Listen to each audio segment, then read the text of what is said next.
আরে মাসিমা, তোমার কি হয়েছে গো?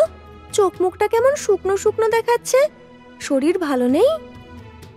হ্যাঁ রে মা, শরীরটা একটুও ভালো নেই, জ্বর জ্বর লাগছে, বয়সও হয়ে গেছে, হাত পায়ে আর কোনো জোর পাই না।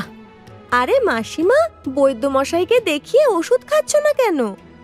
না, আমি যাইনি।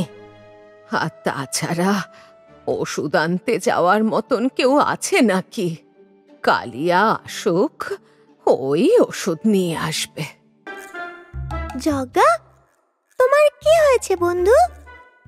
আমি তোমার জন্য কখন থেকে অপেক্ষা করছিলাম, তুমি আমার সাথে দেখা করতে গেলে না কেন?